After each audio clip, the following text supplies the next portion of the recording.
It didn't take long for the British to spring their Mike Flynn moment. While Donald Trump is busy advancing peace prospects between Russia and Ukraine, and while his policies are beginning to revive the American physical economy after its near death experience of recent decades, the Anglo-American media chorus is out in full voice calling for National Security Advisor Mike Waltz's resignation, as well as Defense Secretary Pete Hegseth's for good measure. Watching this unfold, I can't get these lines from Alice in Wonderland out of my head. In a very short time, the Queen was in a furious passion and went stamping about and shouting, "Off with his head," or "off with her head," about once in a minute.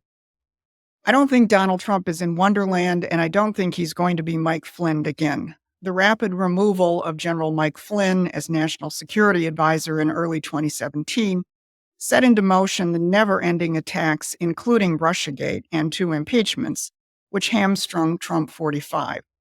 So, however Jeffrey Goldberg of the Trump-hating Atlantic magazine ended up in a Signal chat with Waltz, Hegseth, Vice President Vance, and others, Trump 47 is not going to be derailed.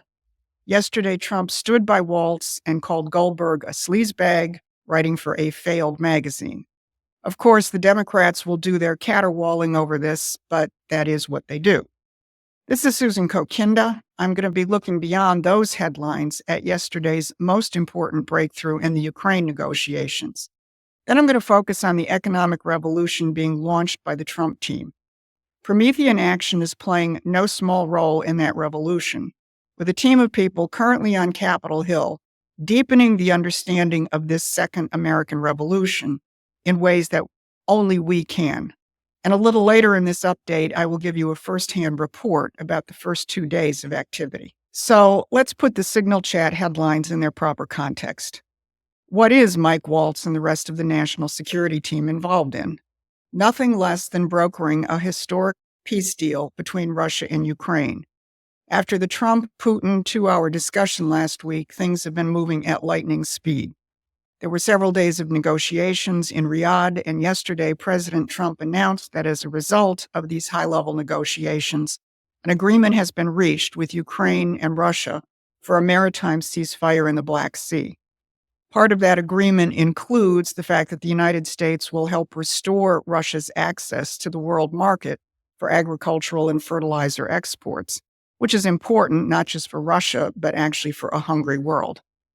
The agreement also took the next steps in implementing President Trump and President Putin's agreement to ban strikes against energy facilities in Russia and Ukraine. Shortly after this, Ukraine did agree to the maritime ceasefire as well as Russia. This is more progress in a few days than in the previous 1,100 plus days of the war. In an interview early this morning, Russian Foreign Minister Sergei Lavrov made pretty clear why this is happening. Because Russia is negotiating with the United States under Donald Trump rather than with the EU. Lavrov said it is the EU which is the problem. In other words, they are in direct contradiction to the Trump administration. Lavrov made clear that the Trump team wants to make these relations mutually beneficial where possible, mutually respectful where we disagree, and not allow the disagreements between the 2 largest nuclear powers to escalate into a confrontation.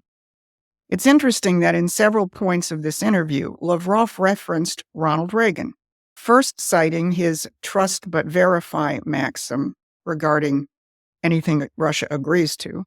But second, Lavrov reaffirmed Russia's support for the Reagan-Gorbachev principle that, quote, "a nuclear war cannot be won and must never be fought," unquote. These comments carry a certain resonance in the week that began on March 23rd, which is the 43rd anniversary of Ronald Reagan's announcement of the Strategic Defense Initiative, which President Trump is reviving under the title of the Golden Dome. The last time there was a genuine effort to end the danger of nuclear war was during the Reagan presidency, both with his attempt to create an advanced missile defense which would render nuclear weapons impotent and obsolete, and later in his negotiations with Gorbachev for genuine arms reduction, which was ultimately sabotaged. It's clear that the Russians recognize that after a 40-year descent into hostilities and perpetual destabilizations, the possibility of genuine peace is back on the table. That is, unless you're living in the European Union, which is intent on continuing the conflict. Lavrov warned that EU leaders are remilitarizing Europe, but that their proposals on Ukraine are, quote, proving their complete political irrelevance with each passing day, unquote. They are also bankrupt and could very well be using this remilitarization as an excuse to float more debt. Both the EU and Germany have recently changed their laws, or their constitution in the case of Germany, to allow for an increase in the debt load to finance defense spending. The British publication New Statesman let it all hang out with the following headline: "The warfare state can rescue Britain."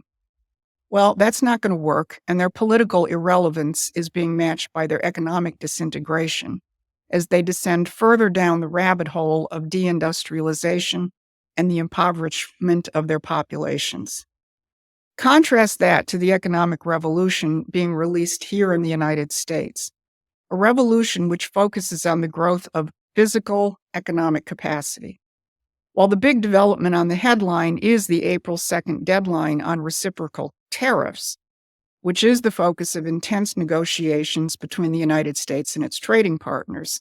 In this midweek update, I'm going to single out two announcements made recently by the Trump administration. 2 days ago, the Energy Department announced it was making an almost $1 billion available to, quote, unlock the commercial deployment of American-made small nuclear reactors. The U.S. Energy Secretary Chris Wright said, "America's nuclear energy renaissance starts now. Abundant and affordable energy is key to our nation's economic prosperity and security. This solicitation is a call to action for early movers seeking to put more energy on the grid through the deployment of advanced light water small modular reactors." Now, this development directly intersects the message which Promethean Action is bringing to Capitol Hill this week, where we are focusing on the need for an explosion of energy production, especially nuclear. Our team of 6 out-of-town organizers, plus several from the area, have already had 2 jam-packed days of meetings with key staff members and have had several very positive encounters directly with members of Congress. Our overall mission is to rescue Congress from what it has become: a checkbook balancing entity, rubber stamping the policies which have been ultimately dictated by the Federal Reserve and the globalist-run international financial system. We want to turn Congress into what it was intended to be: a vital part of the process of fostering America's industrial and technological progress. This has to happen on 2 fronts. First, Congress should be legislating what Donald Trump is initiating through executive orders, so as to make these policies permanent, and not to mention pulling the rug out from the battery of woke Obama-Biden federal judges who are trying to sabotage the administration with their injunctions. But second, and more important, we have to revive, both in Congress and in the American people, an understanding of true American system principles. Our organizers will have distributed this leaflet, as well as our pamphlets, What Donald Trump Can Do with the American System 2.0, and our police dossier on the British role in presidential assassinations, to every House and Senate office by the end of the week. But the report I received last night describing the first 2 days of organizing demonstrates that the door is wide open to serious discussions about how to finance Donald Trump's 21st century industrial revolution. While headlines are focused on continuing resolutions and DOGE's very necessary activities, what is mostly missed is the fundamental question: where do you get the massive amounts of financing to build, for example, 700 new nuclear reactors? Where is the money going to come from to reshore our industry, to build up new supply chains, or to repair our decrepit infrastructure? Our organizers report that the strongest response they are getting is over the issue of what Lyndon LaRouche called the lost art of the capital budget. Congress used to understand this back in the 19th century, but it indeed has been lost. We are serializing one of LaRouche's most important writings on this topic, which you can find on our website. Necessary long-term economic projects cannot be financed out of annual operating budgets, as any competent CEO should know. You have to create mechanisms to issue long-term debt to finance such things, which then pay themselves back as they uplift the productivity of the economy. That is what our first and second national banks did, in direct contrast to what the Federal Reserve does today. That is what the Reconstruction Finance Corporation did in financing the war mobilization, something I discussed in last Saturday's class on the Promethean Action website. We have terrific material there on this new language of economics, and I encourage you to become a subscriber. It is clear that the administration is exploring ways to come up with the financing for their new American Industrial Revolution. One of Donald Trump's first executive orders was to have the Treasury and Commerce secretaries come up with a proposal for a sovereign wealth fund where private capital and/or tariff revenues can be used to finance necessary development. In an executive order just released on March 20th, calling for immediate measures to increase American mineral production, which is using the Defense Production Act to accelerate the development of American mineral extraction and processing. But embedded in that executive order is a very interesting provision. My colleague Brian Lance writes about this on the Promethean Action website in a very important post, which includes the following.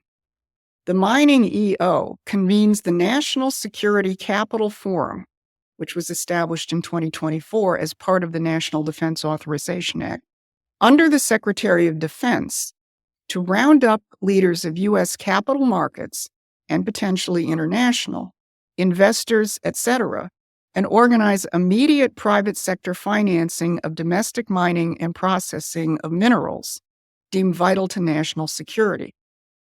Brian, in his post, which I encourage you to read, points out that this is a new tool which encourages the redirection of private financing into hard capital investments in a market which is being reshaped by Trump's tariffs and a manufacturing rebirth here in the United States. Now, most people on Capitol Hill, including the most ardent MAGA supporters, are not used to thinking in these terms. When they hear what we are doing, they want to know more. In one case, two of our organizers got in an elevator on their way to a meeting. The congressman sharing the elevator, seeing their Trump hat, asked what they were doing and where they were going. They gave a quick elevator speech about Promethean Action's mission and said, "We're going to the 3rd floor." The congressman said, "No, you're not. You're going to the 5th floor." And he took them up to meet with his staff. This is only one example of the very excited reaction we're getting as we bring a new dimension of thinking to the economic battle which is going on in the United States. And congressmen and their staffers recognize that they too are going to have to learn this new language. So I want to thank our supporters who worked so hard to set up meetings for our team and for those who helped finance this trip, and encourage our viewers to join this fight by going to the Promethean Action website and becoming a member and a financial supporter. Donald Trump really is reviving a lost art of American foreign and economic policy, and Promethean Action is illuminating and amplifying that historic development. This has been your Midweek Update. Thank you for listening. Thanks for watching. Please take a moment and subscribe to our free newsletter at prometheanaction.com.